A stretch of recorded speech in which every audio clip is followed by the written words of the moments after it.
Hey everyone, welcome back to Corporate Decoder, the place where we take those super boring company reports and turn them into something you can actually understand. Today we're diving into Biofrontera's latest quarterly report, but don't worry, it's not all dull numbers, it's more like a financial thriller with hints of a possible downfall, so stick around to find out. Biofrontera is a company that's all about skin, specifically precancerous skin lesions. Think of them as the folks trying to stop those little skin problems before they become big skin problems. But this report hints at a serious cash crunch, so let's get to the bottom of this to see if they can keep up the fight. Oh, and if you appreciate getting straight insights from corporate documents, make sure you're subscribed. We also have a Discord community linked in the description below. First up, the balance sheets.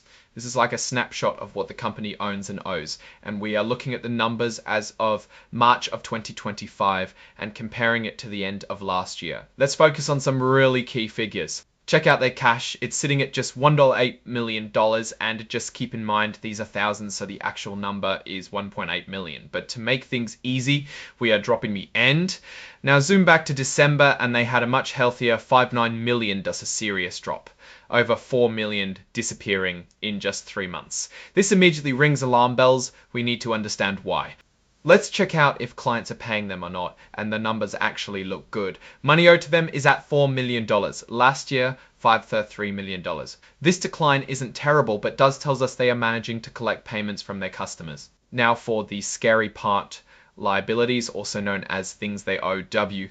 Their total is 16.1 million, a drop from 17.6 last year. So their total liabilities have decreased. That sounds good. However, it's hard to be sure if they actually paid debt or if they just reclassified something or if that's even accurate. So take it with a grain of salt. Now let's move to the income statement. This is where we see how well the company has been selling their stuff. The comparison here is between the first 3 months of this year versus the first 3 months of last year to keep everything consistent. Revenue is 8.5 million and last year it was 7.9 million. Not bad. Best selling, admin and general expenses are the cost of keeping the company going. This 3 months, 8.6 million. Same time last year, 9.2. So these expenses are actually down, which is pretty good, but they did have to spend over $1 million more in research and development. So their loss from operations is still not looking great. The result after taking everything into account is a loss of $4.2 million. Now remember that this same time last year, they were deep in the red with a 10.4 million loss. So things are better, but still not profitable off let. Let's dig deeper into the cash flow, which is how money actually moves in and out of the business. The statements of cash flows will confirm some assumptions from the previous statement and provide insight. Starting from the very top, we begin with the net loss of $4.2 million. This reconciles with the statements of operations, but let's see where that number comes from to confirm some of the numbers we saw. Accounts receivable decreased by $1.3 million, which means accounts receivable are getting paid. Inventories decreased, so they don't have as much unsold product, and accounts payable increased, showing that they were delaying payments. All of this comes out to $4.1 million. Let's check investing. They bought equipment, but not much. And regarding financing, which is all about raising funds, they haven't really been doing anything, so it comes out at zero. Which brings us to the final result. Cash decreased by that same $4.1 million figure. And to repeat, they only have $1.8 million left in their bank accounts as of the end of March. Okay, so things aren't looking great financially. What does this company think about their own future? Well, let's scroll down and find out.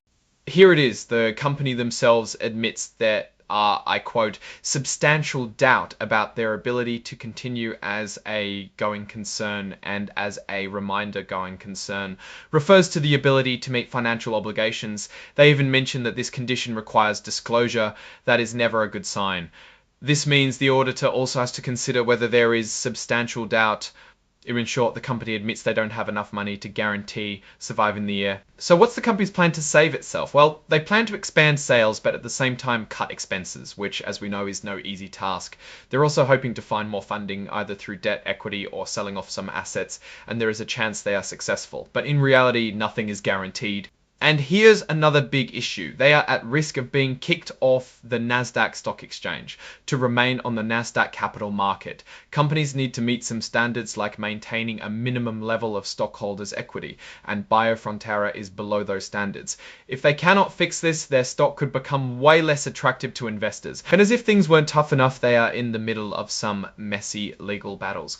Do USA Pharmaceuticals is alleging that they have promoted a product called Ameluz in a way that is not approved by the FDA, but the company is denying this and intends to fight back. As if that wasn't enough, Sun Pharmaceuticals is also alleging that Biofrontera is infringing on some patents. That's why this is a financial thriller, but not a happy one at all. So, what's the real story with Biofrontera? Let's break down the situation. Here's what I see. They sell a product, Ameluz, that has shown moderate sales growth, but unfortunately costs way more than what it's bringing in. This is due to rising research and development expenses as they continue to fund ongoing clinical trials. What is clear is that they are running out of cash with no guarantees in sight and a whole lot of risk. For Biofrontera, several factors must align, such as positive clinical trial outcomes, successful sales growth to improve their stock value, and hopefully winning their legal disputes, and that's what the next few months will depend on. Alright, that's our breakdown of Biofrontera's latest filing. What's your take on these numbers and what they signal for the company's future? Drop your thoughts in the comments. If this analysis was valuable, hitting that like button really helps, and subscribe for more deep dives. Don't forget to check out the Discord in the description. Thanks for watching. See you next time.